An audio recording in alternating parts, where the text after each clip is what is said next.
Happy Fangirl Friday, everybody. Welcome. It's another edition of Fangirl Friday Live. My name's Anita Castelar, or Anita Castellar today, because we get to actually talk about Hispanic heritage and our Puerto Rican heritage. I'm going to bring in just a second here my friend Edgardo, but I'm really happy to have you guys come in and share this day with us. And, it's our unofficial holiday, right? Fangirl Friday. So I'm coming at you live every week where we talk about fandom, the business behind fandom. We answer questions and chat and, I invite my friends and colleagues in the fandom business, pop culture business to talk about not only, what their fandoms are, but also what are they doing? What are their projects and how is that influencing their career paths and their businesses? So again, Edgardo, welcome. Edgardo Miranda-Rodríguez, thank you for joining us today. Happy Fangirl Friday. Felicidades! Happy Fango Friday. We call it over here pizza night. Oh, yeah. So one day, it's the one week where we get some pizza, and we've been doing that actually the entire pandemic. It was like our way to introduce some normalcy or some kind of new tradition for our family. So our boys definitely look forward to it. But thank you so much for inviting me here to be a part of your event and to engage in this cool conversation about fandom. Yeah. I'm happy to have you here. I mean, we haven't known each other long, but when I heard about La Borinqueña, I was like, of course, I'm all over it. Being here, Puerto Rican parents and heritage and culture, being steeped in it deep when I was growing up, and still even today. So it's been really interesting to see, the comic, and we actually bought our copy, by the way, of the new limited edition version that you got. But it's been interesting to see how kind of your history, about the project and how it was happening and just all kinds of things. So take us back to your fandom, take us back to the history. How did it start? Tell us a little bit more about you and who is Edgardo. Well, you're looking at Edgardo, so that's me. That's the first answer right there. I've been celebrating fandom before the word even existed. I would think that my first introduction to the pop cultural space that is dominated today by a superhero culture, that would probably be when I was a toddler. Recall my brother having the 100th issue of The Amazing Spider-Man, and it was a cover that still iconographically still resonates with me, of Spider-Man crawling on a background of faces that are negative. So it's a black background with white faces.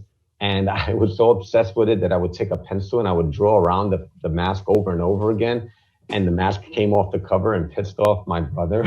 I mean, like, why would I ruin a comic book? I don't know, maybe because I was 3 or 4 years old and I didn't know any better. And growing up, I lived in New York City, an incredibly rich cultural time period. I grew up in New York City when hip hop culture was literally being cultivated in the streets of the South Bronx, graffiti murals across courtyards and public school yards, or on the subway cars that traverse throughout the entire city, to B-boys and B-girls breaking to beats on the corners on the Lonium and walking down the streets to the reverberating sounds of DJs blasting music through the speakers when they took over the streets for block parties. That was the life that I had, but I also grew up in an incredibly poor family. So my mother, single mother, had her own issues to deal with. It was a very dysfunctional home. So what I chose to do was introduce myself on my own to comic books, but I didn't have the money to buy these comic books all the time. So I literally would go out and collect bottles and cans so that I could save up enough money to buy comics. And back then, when I was in middle school, especially, comics were around 50 cents and they went up as high as 75 cents. So collecting bottles and cans was great to save up enough to buy some books every now and then. I mean, it was ironic is that bottles and cans, you'll still get only a nickel for the bottles and cans. And it's been like that for like 30 something years, So it's like you need like a few like contractor bags full of like bottles and cans to buy a new comic book these days for the cover price. So it all started with collecting comics. I would bag and board them. Actually, I wouldn't board them because I couldn't afford the boards. And bagging, I would stuff as many comic books into a bag as possible. And sometimes I remember my mom used to buy this pan sobao that you took Yeah, the I love bodega. pansabao. I would wash out the plastic bag, let it air dry, and I would put my comic books in there. Or my mom would buy a rocanilla, and that bag, I was like, oh, this is very similar to the consistency of a comic book bag. So I would stuff my comic books into the rice, the plastic bag that the rice came in. Yeah. And I didn't have long boxes. There was none of that. So it was like my boxes on the side said old English 800, or those were my boxes. And or if not, I had cajones, milk crates. Milk crates, were like visibly seen by DJs, and that's where most DJs would keep their record collections, and I would keep my comic book collection. And eventually, we would every now and then my mother would have enough left over and she would buy me an action figure. I remember like growing up in the Bronx, there was a department store called Alexander's, and very infrequently they would have a sale on Star Wars action figures for like $1.99. So I would get my fix that way. So that was always a part of my growing up. I always wanted a Star Wars lunchbox. I couldn't afford one, so I ended up getting a black hole lunchbox that was on clearance sale, even though I didn't even see the movie. So I got like a bootleg Star Wars lunchbox, so that's always been a part of like my life. I've always been a geek, even before it was something cool, something that was, for me, it was very personal because it allowed me the space to escape the harsh realities of growing up poor, growing up with not enough resources. The comic books for me as well. I love the space of storytelling with artwork. I didn't have access, but know that I had access to museums and galleries, even though you can walk into a museum for like nothing in New York City or galleries. I didn't know that. So my only introduction to the visual arts were via these comic books. So that stayed with me to this day. In fact, these cabinets behind me right here are filled with comic books. So that's a part of like my identity. So it stayed with me through high school. I would collect, and then in college is when I really stopped collecting because I went to Colgate University and there wasn't any comic book shops anywhere near our university. And so I took a break. After college, I started teaching at a youth center here in Williamsburg, which is where I live now in Brooklyn. And I started collecting again. And it kind of like affirmed my passion for social justice. I was a community organizer and activist, working specifically in the areas of cultural advocacy for Latin families, particularly Puerto Rican. And I also worked in the space of bringing awareness around police brutality. So this was before it was even called Black Lives Matter. We don't understand that there has been a social justice struggle in this country for over a century. And since the founding of this country, there's been people of color have been subjugated. In the space of understanding that we're less than 40 days away from the election, it's important to understand that the voting rights for people of color in this country are very new. In the space of talking about Latinx culture, we didn't get our right to vote until the 1970s. So that's something profoundly that we have to recognize and realize, and that there's 3 million Puerto Ricanos on the island of Puerto Rico that cannot vote for president. So in the space of like collecting comic books and being a social justice activist, I would literally participate in symposiums or conferences, march on the streets, teach classes in that space of really trying to raise awareness, and find myself every like Wednesday picking out my pull list from either Forbidden Planet or St. Mark's Comics, and that's where I continue to get my stash from. And that always stayed with me. That stayed with me, that space of collecting comics. My wife and I both collect. She's more so into reading Robert Kirkman's work with The Walking Dead or Saga. I'm a traditional superhero genre guy. My sons, they both love to read Sonic, or they like to read a lot of fantasy novels and such. Pero as I grew older into the space of being a profession, I couldn't avoid the reality of what was happening in the real world. And there's two things happening in the real world. Popular culture is being completely overtaken by the superhero genre. In the last 15 years, easily, it's been an explosion. Even though there had been superhero movies since the late 1970s with Superman, with Christopher Reeve, it wouldn't become this mega movement that would wrap itself into events like Comic Cons, that would become multimedia, multidisciplinary, multi-genre representations, right? I also realized that we weren't visible we as brown people, black people, were invisible in this genre. Even though the first superhero that was created was over 100 years ago, Zorro, Right. you know, the representation is not there. And even though we've had Latinx people in the comic book industry as far back as Alex Schomburg, whose real name is Alejandro Schomburg y Rosa from Aguadilla, Puerto Rico, he drew Captain America soon after Jack Kirby stopped drawing Captain America. Before Captain America was published by Marvel, it was published by Timely, and that's when Alejandro Schomburg y Rosa used to draw Captain America. So we've been a part of this industry for decades. So understanding this history in the context of who I was and being a fan, I was overwhelmed by the reality that Puerto Rico was in the midst of an incredibly devastating economic crisis. And I was thinking, no one is talking about this. Right. Like, no one legitimately is talking about this. The only media outlets that were reporting it were financial media outlets. Why? Because it was the banks, it was Wall Street that owned that debt in Puerto Rico. And nobody was also talking about the debt in the context of Puerto Rico's 122 years of being a colony. And it's really important to understand that history. And then I started recognizing, well, we're in this space where there's real history that's being overlooked. There's real social issues affecting real people.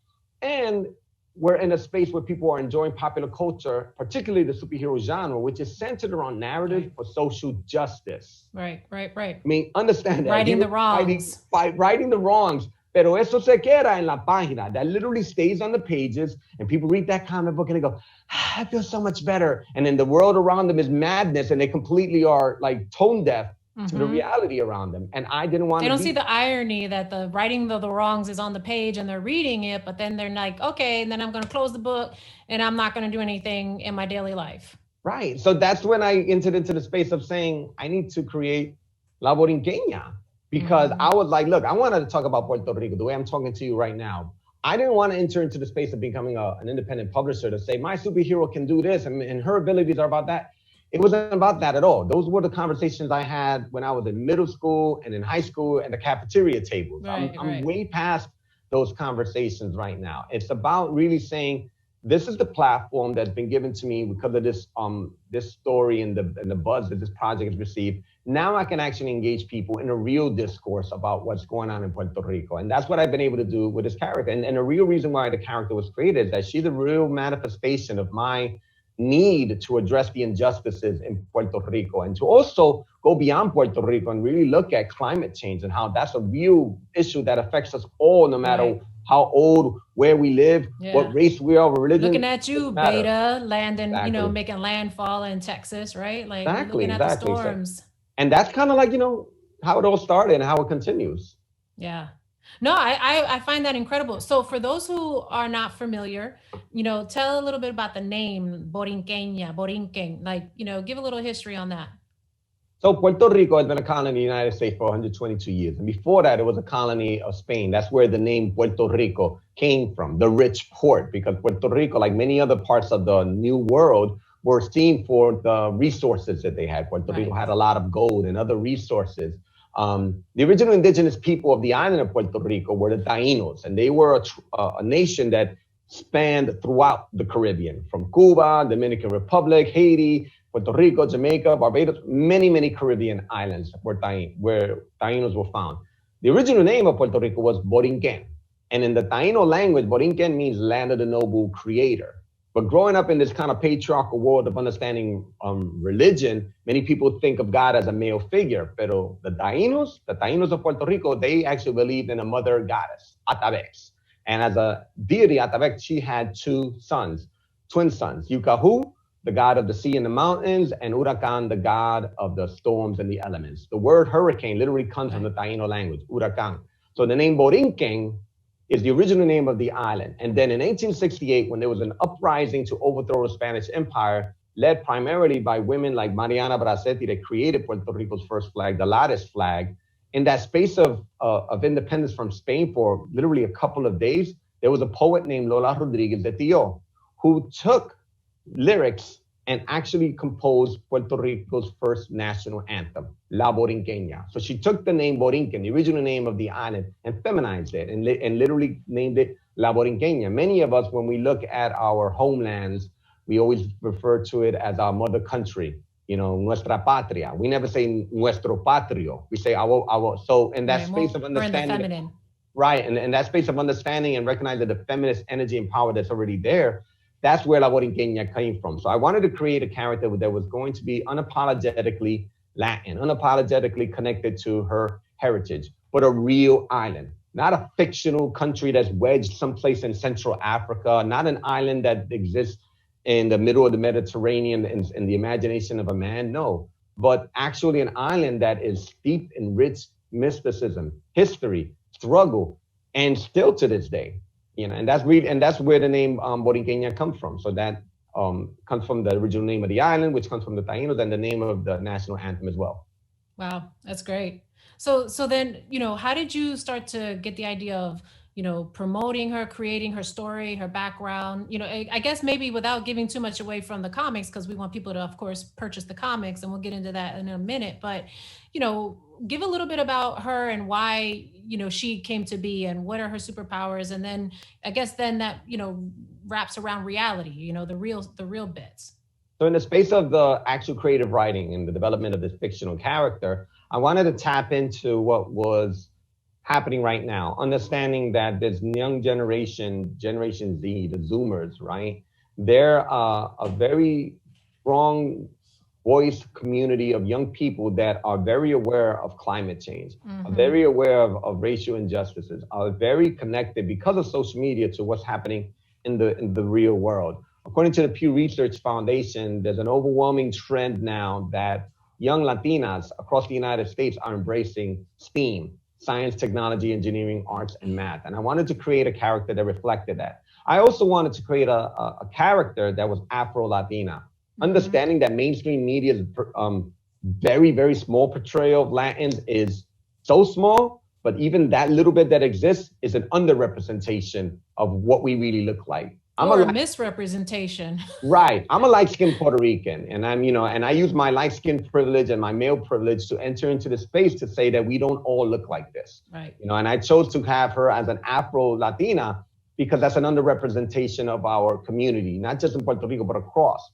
And the struggle for the Black Lives Matter movement exists in Puerto Rico and across Latin America as well, because there is prejudice, there is colorism in our communities as well. Into our own language, we've incorporated these incredibly negative phrases, this lexicon, mejorar la raza, pelo bueno, pelo malo, all of these negative things, salte del sol que te va a quemar, all of these negative things that are associated with our Blackness. So I didn't want to perpetuate that or put a blind eye to that in developing this character. So I'm going to pause you there just to translate a couple of those phrases. So, mejorar la raza is to better the race, right? Where, some people think to marry white is right? And that was also built into our historical culture, to get out of the sun because you're going to get burned. That was seen as wrong, meaning get dark, not necessarily red burned, but dark burned, and when you're improving the race, in other words, you weren't marrying dark, you weren't marrying below you were marrying above, right? You were progressing your family and progressing the culture and the race. So sorry, I didn't want to talk you there, but I wanted to also, for those folks who are watching that aren't speaking Spanish, I want to make sure that they're also getting the best information possible, and that includes the translating. No, that's very important, and oftentimes you actually see that in African-American culture as well, because in African-American culture, a few years ago, Chris Rock produced and directed this amazing documentary called Good Hair, and it's in that whole phrase, good hair, bad hair, that's also very common in Puerto Rico. So technically, La Borinqueña would have bad hair because she has thick, curly, dark brown hair.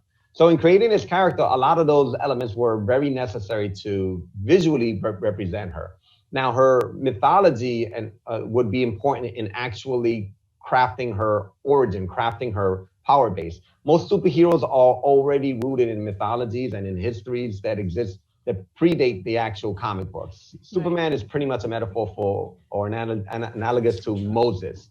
Norse, Greek, Roman mythologies have found their way into comic books. The Bible inspires a lot of comic book stories. So understanding that and recognizing how there's a massive underrepresentation of Latinx stories in comics, I said, well, Puerto Rico has its own mythology. The Taínos, the indigenous people of the island, had their own mysticism. So I looked to that. I looked to the mother goddess of Puerto Rico's Taíno people, Atabex. I looked to her twin sons, and that found its way organically into crafting a story that would really root her in supernatural powers that were connected to nature, supernatural powers that were connected to the mysticism that already exists in Puerto Rico. And then I also was challenged with what her costume was going to look like. The immediate idea was, okay, well, let's put a star in the middle of the chest with some stripes coming down after that. And then I was like, that sounds like somebody else I know. That's Captain America, the first Puerto Rican inspired costume, you know?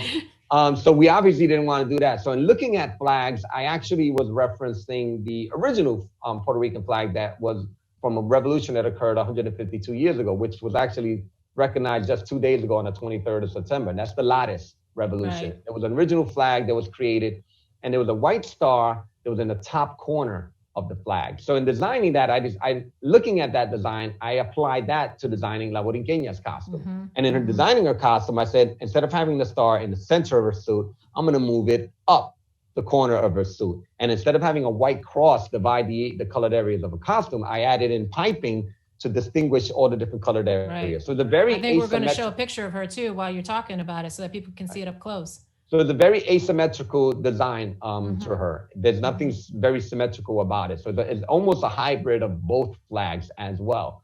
And I wanted to keep her origin rooted in Taino mythology and mysticism. And the one thing that as a writer that I did take the liberty of developing was my own myth around her star. So her star, I noticed, well, our star, Puerto Rican flags, there was never really an explanation why there was a 5-pointed star. Mm-hmm. It could have been a 3-pointed or a 6-point. There was never really any explanation for that. And there was also no connection between this nationalist moment of our area of our culture to the Taínos in Puerto Rico. So I decided to create a mythology that would kind of like connect it. And not only connected to the Taino heritage, but also connected to the African heritage in Puerto Rico, because once the Taino population was decimated on the island, Africans came to the island as slaves. And so this intermixing of our races continued. And that's why when you look at Latin people, we come in all different colors. Yeah. Dark skinned like Roberto Clemente to blonde, blue-eyed like Cameron Diaz. That's that mix that we actually all naturally have, because as an ethnic group, we are comprised of many races. So her design was very inspired by that. It was inspired by the flags. Her superpowers were inspired by the mysticism of the Taínos. And then the star itself allowed me the space to create my own mythology, as I was saying. And I created this idea of the pathway star, La Estrella del Camino. And I came up with this idea that the star itself would actually be composed of separate crystals that she would actually unknowingly find. And in finding these crystals, when they came together, it opened up another power that she would become a master of, which is the power of not necessarily teleportation, but the power of seeing into the past. I've always been fascinated by time travel, but I've always been wary of the concept of physically being somewhere back in time because of the whole butterfly effect. If you do one little thing, it's going to completely have ramifications for generations to come. So the power that I give her as a character is she's able to travel back in time, similar to walking into the holodeck in a Star Trek episode. So she's able to see the past actually unfolding in front of her, but she can't engage or interact with the past, but she kind of learns about her history. And then the reader learns about the history by actually seeing real moments play out right in front of the character. So the character is connected to supernatural powers and is connected to history. And as a graphic designer and costume designer, I decided to create a costume that would kind of like embody very classic imagery. So the costume that inspired me to create hers was actually Superman, because I love the fact that his costume, because it only showed you his hands, and from the neck up, the entire costume was a canvas that could be played with and designed with. And you can't create a superhero without a cape. Even your logo has a cape on it. Even though most superheroes don't have capes. I don't know. Have you ever watched Incredibles? No cape. Exactly, right? My son always keeps saying. And also, like, I mean, like as far back as I can remember, I tied that towel around my neck to be a superhero. You know what I mean? Now my sons actually have legitimate capes because you can buy a cape set from Amazon.com. So there's actually a lot of that inspired by the costume. And also, you know, she's Latin. So there's definitely that level of like flamboyancy, and you got to be like bang, like And showing off flair. flair. Yeah. So, and that's a little bit of the character's evolution in design. That's cool. That's really great. So, so you created the concept, you created the story, you put it all together, and then you self-published, right? You actually self-published the comics. You still continue to self-publish the comics, right? Yep. So I will share a little behind the scenes. I actually never had this public conversation, but before La Borinqueña went completely independent, there was conversation with DC. Because I'm acquainted with Reggie Hudlin, who directed this past Sunday's Emmys, and he did a fantastic job of it. I didn't see it because I was boycotting because no Latins were actually nominated for the Emmys, but he had nothing to do with that. That's my man, 40 grand. We still cool. But Reggie Hudlin has been putting together an incredible team to revitalize the Milestone imprint that was originally started in the 1990s. By Dennis Cohen, Dwayne McDuffie, Mike Davis, all of these amazing writers and artists. They had to come together to develop a universe centered around superheroes of color, particularly superheroes of African descent, right? So there was initially a conversation of possibly that La Borinqueña might debut as part of the revamped, reintroduced Milestone universe. I would still keep my intellectual property, but the books would have been published. However, even now, that was actually 4 years ago. In 2020, Milestone still hasn't published their new series yet. There's been talks that they're finally, and then now they're saying, oh, it's going to be in 2021. But the reality is, over the last 4 years, they've been saying it's coming, it's coming, it's coming. Yeah. So in the space of seeing that I was recognizing that they were not going to have their publishing together, I said, I'm just going to self-publish this. You can't wait. My wife and I had a conversation. We looked at our finances, and Kyung was like, let's do it. Let's just self-publish this ourselves. And one of my closest friends runs a printing shop here in Brooklyn. So it's literally a mom and pop shop, Puerto Rican family that runs this printing shop. They've never done comic books before, but they've done postcards, posters, catalogs, brochures. And we entered into the space of like publishing and printing our own comic books. And that's what we did. And in putting together that comic book, I decided as a publisher that I was going to bring together the best Puerto Rican talent that I could find that had already had a wealth of experience in the major publishing industry. So I had Will Rosado, who had been drawing Avengers and G.I. Joe and Detective Comics for both Marvel and DC and IDW. We had Rax Morales do the cover of our book, who has been associated with amazing titles, including the team up with him and Brad Meltzer when they did the Identity Crisis for DC Comics. We had colorist Emilio Lopez, who has an incredible career with Marvel, DC, and even as an animator with Nickelodeon. Juan Fernandez, who has been doing amazing work as a colorist from Puerto Rico and Aguadilla, working with artists like Ken Lashley on his debut as a Spawn artist in the recent 300 issue of Spawn. We put together a roster of talent that was going to really reflect the best of our culture, because I wanted to create a character that was connected to our island and our heritage, and I wanted to work with talent that reflected that as well. And never in their collective career had these Puerto Rican artists ever worked alongside one another, ever worked on a project with characters that looked like them. And That's pretty powerful. Yeah, it's like I recall one of the most coolest moments was Rags came to New York City because he lives in Pennsylvania. He came to New York City with his dad, because a group of graffiti writers that are dear friends of mine, the Taps crew, were painting this gigantic graffiti mural in Bushwick, Brooklyn, and they decided to incorporate La Borinqueña into the mural. And they were actually riffing off of Rags' original cover. So riffing off of this, they recreated this, and Rags wanted to come see it for himself. So he came down to New York City with his dad, and literally tears welled up in his eyes. Because he was like, I've been drawing comics for decades, and never have I seen anything that speaks to me, that speaks to my family. And the fact that he was there with his dad was amazing. And we celebrated by going to eat some cuchifritos, which is some fried, incredibly saturated with greasy, delicious delectables that are made by Puerto Ricans. And that's something that was powerful. And then we also made a very bold statement when we decided that when we were going to distribute our book, we were going to debut it in Puerto Rico. We had been invited by a Puerto Rican event on the island called the Aguada Comic Fest. And they had actually reached out to me, not only to be a part of the event, but they had reached out to me because they learned about the work that I was doing with Marvel. I only wrote one book with Marvel, but they were already inviting me to have a table. Mira, el Boricua escribió Marvel. So they were all excited about that. So I took It's that. funny how we take ownership of our own, right? When they Always. go up and do things, we're like, oh, mira, mi hermano, he's Even my like, brother, he's my cousin. We take ownership of people who don't take ownership. Like people are like Linda Carter, Mexicana, huepa. You know what I'm saying? And she doesn't come out outright and say Chicana power. Never. Never does she come out like that. But we take ownership of our own. So we went to Puerto Rico, and it was an amazing event, because part of the event that was really like phenomenal is that we got to bring George Perez to Puerto Rico for the first time in his professional career. And for those fan heads out there, comic book heads out there, George Perez, illustrator, storyteller on the Avengers Infinity Gauntlet, at the storyteller behind the first Puerto Rican superhero for Marvel, White Tiger, revamping Wonder Woman's entire origin story as the writer and illustrator in the 1980s, rebooting and creating this amazing franchise that exists to this day, the Teen Titans franchise, with Marv Wolfman, creating characters like Cyborg, Starfire, Raven, and he would tell me when we were in Puerto Rico, when I would draw Wonder Woman and when I would draw Starfire,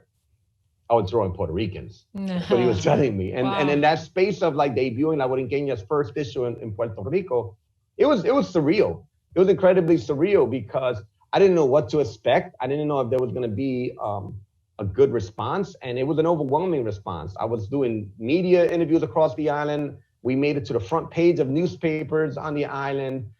We had an incredible response in terms of sales. We connected with George Perez in a way that I never expected to. He was so honored and enamored and excited by the work that we were doing that he actually volunteered to illustrate the cover of our second issue.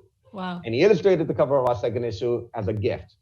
He said, I'm going to draw it, and I'm going to give you the original art, and I'm not going to accept $1 from you, a penny from you. And you can do whatever you want to with that artwork. So, and that's how we launched La Borinqueña. We launched La Borinqueña in December of 2016, and it was the first self-published book that we did. And it was also a book that didn't have a supervillain.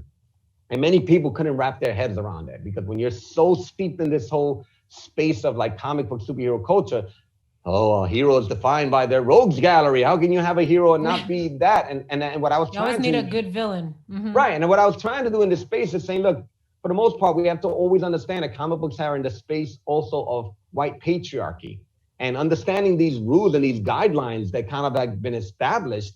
We have to think outside of that box. And if I'm writing in the space of a man that's been mentored by incredibly strong feminists, then I have to embrace that and try to say, well, what's the matriarchal story that should be told here? Should a woman be defined by the relationship she has with somebody else, even if it's a dysfunctional relationship she has with a supervillain? And I opted not to have a supervillain in the first book. Actually, there wasn't a supervillain even in the second book. And the first book really dealt with a serious issue, which was climate change. And I knew as I was studying and doing a lot of research, there was a scientist, a very prominent scientist, still to this day in Puerto Rico, Dr. Jose Molinille. He had been hosting and been a part of symposiums internationally and in Puerto Rico around climate change. And there were two main things that he was pretty much pontificating on for years. Puerto Rico's on the brink of two significant natural disasters. So understanding that, I said, I'm going to introduce a natural disaster into the book. And so I thought from a storytelling perspective, perhaps the story I should tell is a hurricane. And I published this book 9 months before Hurricane Maria actually hits Puerto Rico. And I recall when Puerto Rico hits the island, we hear nothing because everything was cut off. And, and as we're streaming right now, we live in an era that we're so connected, and we need this immediate connection. Text somebody like, I don't know, why aren't you writing me back? And people freak out when they can't find their phone, or if their phone is on their last bar of battery. Well, there was almost 11 months where Puerto Rico would go without electricity, where 3 million people with U.S. citizenship on the island of Puerto Rico were without any power. And this hurricane was a reality. And here I was with this book that actually talked about the hurricane in a way that no one was talking about. And I recall being interviewed by CNN. They knew about my work, and they brought me in and they said, I want you to talk about the hurricane, what you feel about it. Maybe if that's going to inspire your next issue. And I was like, I already did that. Yeah. They're like, what? And I started showing the pages, and I'm being interviewed, and they're projecting the images on the screen. And they're like, and it's just this kind of like space that I saw myself as a storyteller, which many sci-fi storytellers find themselves, is that they're in this space of being and crafting stories that are prescient. Right. You know, kind of like seeing things, and it's not like gonna. No, and so talk to Ray Bradbury or any of the other great sci-fi writers. Right. It's steeped in science. It's steeped in theory. It's steeped in studies. So therefore, it's just a storytelling method of projecting what the next logical step would be. Right. So understanding that, that's why I wrote these stories. I wrote stories that really centered around the climate. And that eventually would evolve into creating the Reconstruction anthology. Because I was at the New York Comic Con just 2 weeks after Hurricane Maria had hit Puerto Rico. And I personally didn't want to be at that event. You know, I was also in that very same time for the last few months going through chemotherapy. I was going through chemotherapy. I was immunocompromised. I wasn't allowed to visit Puerto Rico to participate in any of the relief efforts because there were no hospitals open. And I was putting myself in jeopardy. And why would I take resources away from somebody else that needed resources so desperately? So I'm at the New York Comic Con. I'm setting up my table, and I started engaging with thousands of people that are coming to our table. And it was my debut in the New York Comic Con with La Borinqueña, and I didn't expect that, but it wasn't a space where people were engaging in this kind of like fantasy-based conversation. It was, have you heard from your parents? Have you heard from your family? Have you heard from anybody? I haven't heard from anyone. These are the last few pictures I was able to see before all connection was cut off with my family. It became a space where people were crying, were sharing, were hugging. And in that space, Dan DiDio, former co-publisher of DC Comics, was there. Now, he's an Italian American. Why would he care anything about Puerto Rico? Because his wife is Puerto Rican, and he supports a lot of small independent comic book shops in Puerto Rico and events. And he has been connected to Puerto Rico for years. So he was concerned, and he had heard about what we were doing with La Borinqueña. And here I am. I've never met dude, but he's on the line, so I recognize who he is. And I just took him to come to the front. He's like, no. Like, he's just going to wait in line. He waited 45 minutes before he can get to me. And he's rocking his Puerto Rico baseball league hat. And he starts flipping through the pages of my comic book. And he's like, you did this all yourself? I was like, yeah, I put together a whole team of artists, just like I shared with you. And I started naming dropping all the artists who worked with me. And he commented on the production value of the artwork, of the lettering, of the actual weight and printing of the book. And in this space of being, like a comic book creator or even a storyteller, right? I think anybody who would have a publisher come to them would be like, this is it. This is my moment. Oh my gosh, it's the best Batman story they haven't heard yet. This Wonder Woman.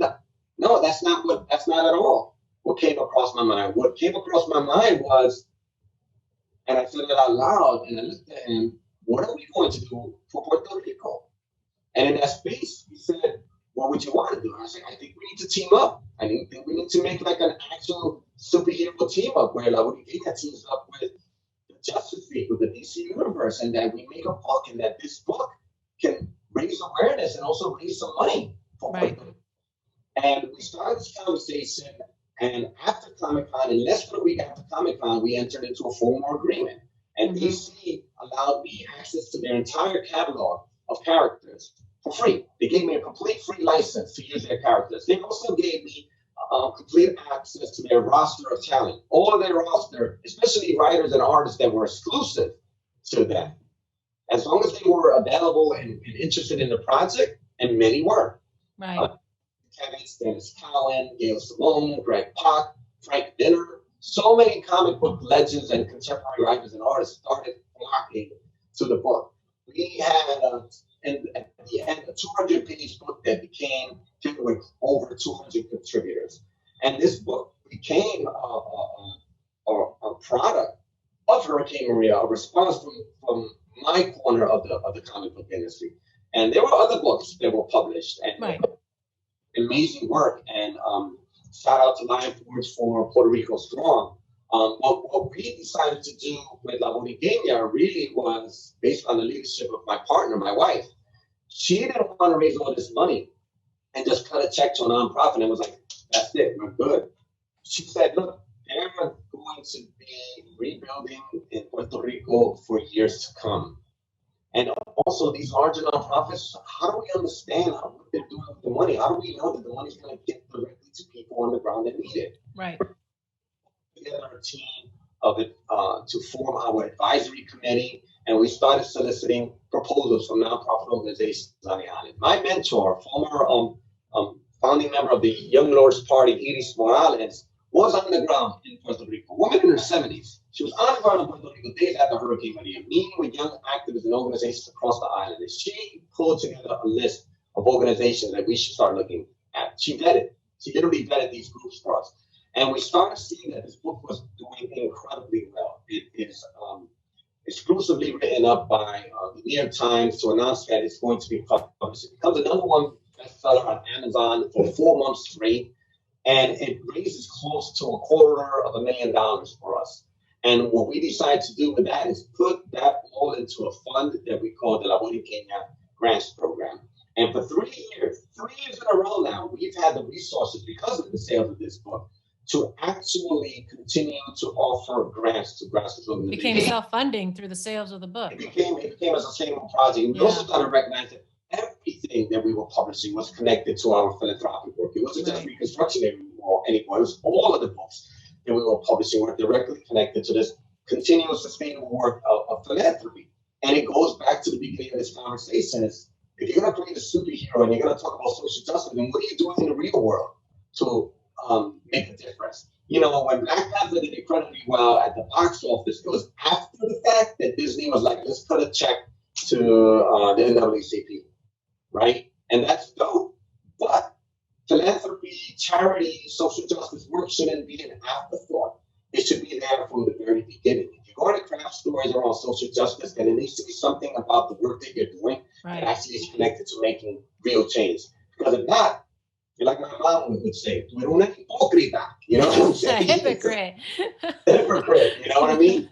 And that's the really the kind of like the space that we're in right now. You know, it's like we never expected this project to do well. You know, I had this idea back in 2016, you know, let me make a comic book, and maybe with this comic book, I can engage people in a conversation about stuff that has nothing to do with comic books. And I can actually create some sort of way to give back to Puerto Rico. So in the space of understanding the business of comics and licensing, you know, the character's name is Borinqueña.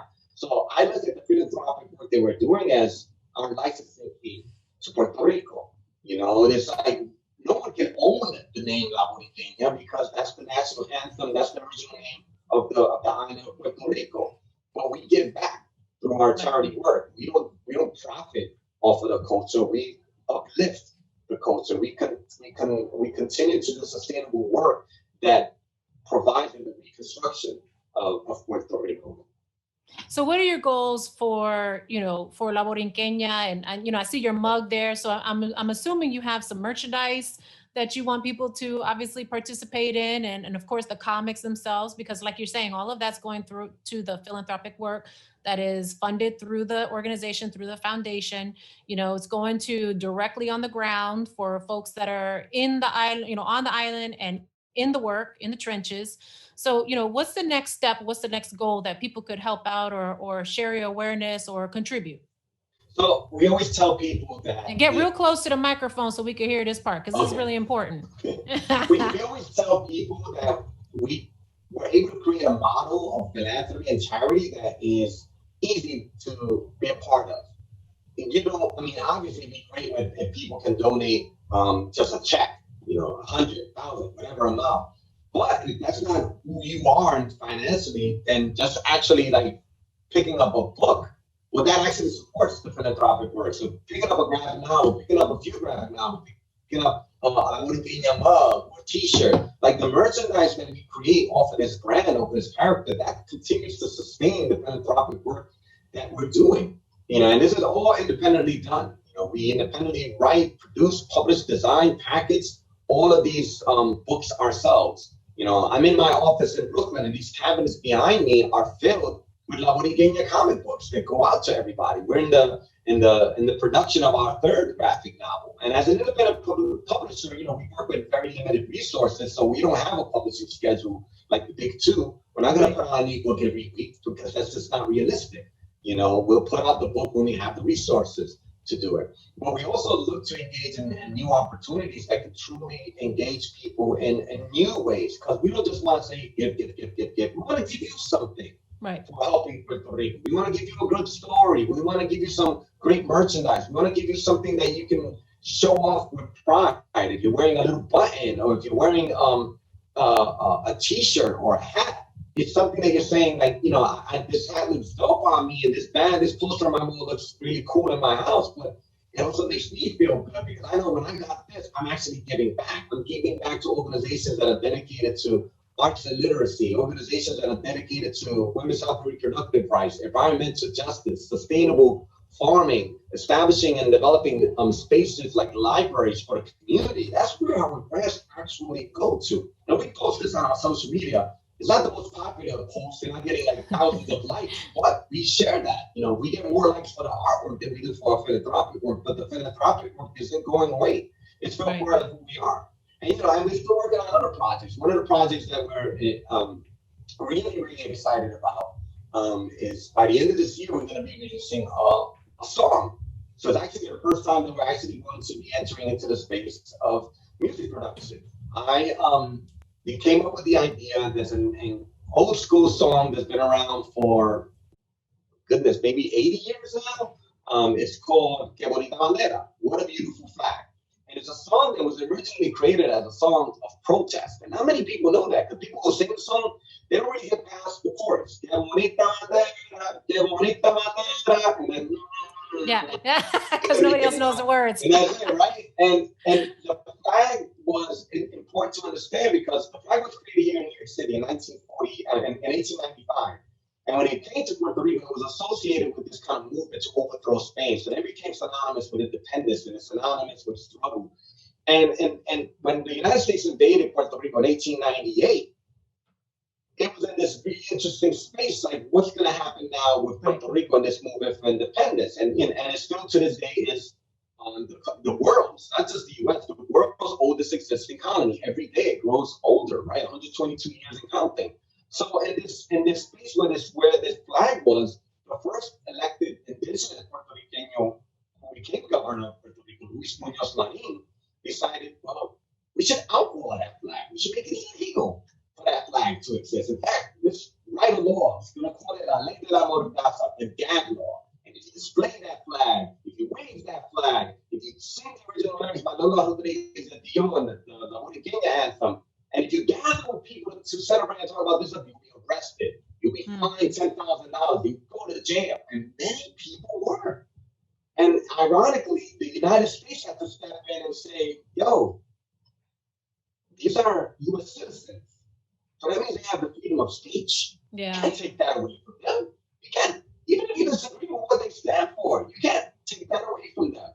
So they decided to reintroduce the flag with a navy blue triangle. They took the very same flag from a light blue triangle and made it a navy blue triangle. Closer associated to the United States. Right, and then they took the anthem and commissioned a Spanish lyricist to rewrite the lyrics of the national anthem. In 1952, moving forward, we had a new anthem, we had a remixed flag, and possibly the only nation that celebrates someone else from another country in their anthem. I mean, we give such a big shout out to Christopher Columbus and our national anthem. It's borderline hilarious. So in that space of understanding the flag, we wanted to create a song, or rather recreate this song, because the song that was created, Que Bonita Bandera, by this musician named Ramito, was created as a song of protest, because it was like saying that we're not allowed to wave our flag. Man, I really hope one day will come, we'll be proud enough to wave it. And the year that the flag was, that law was overturned in 1952, the next year in New York City would be the first Puerto Rican Day Parade. Or rather, the first Puerto Rican Day Parade in the United States, and the first event that celebrated Puerto Rican heritage. So what we're doing is we're recreating this song. I wrote the lyrics for the song to really connect it more to the history that many people don't know about. We're working with Warner Music, two amazing DJs, Stretch and Babito, who are good friends of mine, are actually executive producing a song on Eddie Palmieri's record label. For those who don't know who Eddie Palmieri is, he's an 8-time Grammy Award-winning musician that has been creating music. Huge name. For decades. And he has a piano song on his own, and we've been able to gather an incredible roster of talent for the record and for the music video, like Olympic medalist Laurie Hernandez, Rodi Perez, Rosario Dawson, talent from the island of Puerto Rico itself, like Jamie Osorio, Modesto Lassen, legendary singer Danny Figueroa, an amazing intergenerational group of artists, and we're putting out a record. And we're going to put out a mini comic book with that record. The record is actually going to be vinyl. So the vinyl record is going to actually have artwork in the record itself. So it's going to be That's going to be cool. Limited edition. We're selling those, and that's going to also go to benefit our La Borinqueña grants program. So, well, maybe we'll get nominated for a Grammy. Oh, hey, that would be amazing. That would be amazing. So that's one of the things that we're very, very excited about. And we got some, new projects that we're working on in 2021. But one of the greatest projects that we just launched just 2 weeks ago was a public service announcement with this national organization called Poder Latinx, the Latinx Power. And this is a group of young millennials that have come together to truly galvanize the Latinx vote in the United States. And we produced 2 public service announcements, Enemy, motion comics that are now airing on Univision across the country, and also are viral. Everyone from Zoe Saldana to America Ferrera have been reposting our public service announcement, and it's an animated short voiced by Rosario Dawson, who also voiced Wonder Woman for the DC Animated Universe film. So she's an artist, activist that has been closely associated with our work for many years now, and she happily voiced La Borinqueña for this public service announcement campaign. So the future of La Borinqueña is very open. We're not limiting ourselves to just publishing a graphic novel, because in the limited amount of time that we've been in this publishing space, I've come to recognize that not everyone that is brand loyal reads comic books. Right. You can ask fans on the street when you see them rocking that Wonder Woman t-shirt, and you say, oh, Wonder Woman is my favorite. Like, I know, right? Remember that one? Remember that Game of Simone one? And they're like, who? Right.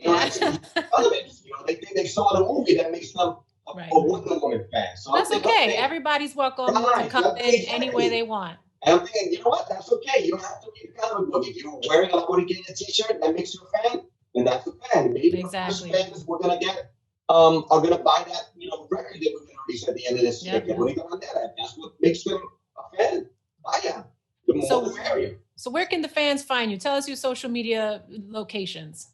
Bang! Right there. Social media right there. We're on Instagram, Facebook at La Borinqueña Comics, hashtag La Borinqueña. You can also follow me right there on Twitter at Mr. Edgardo NYC. That's our website right there too. Or la-borinqueña.com for short. Everything that we talked about is on our website. You can actually learn more information about our organization that we sponsor, because not only do we go into depth into our program to distribute grants, but we actually include short synopses of the organizations that we fund, as well as contact information. So if people want to reach out and directly connect with these organizations, we always invite them to. People are like, oh, I want to do something for Puerto Rico. And we just go check out our website. That's right. And actually connect directly there. And on our website, you can also see various media clips from Entertainment Weekly, Washington Post, CNN, BuzzFeed. Actually, there's a new piece that was just posted, I think about an hour ago by Huffington Post that I was interviewed for. So there's a lot of great publicity. And if you have HBO Max, check out Habla Now.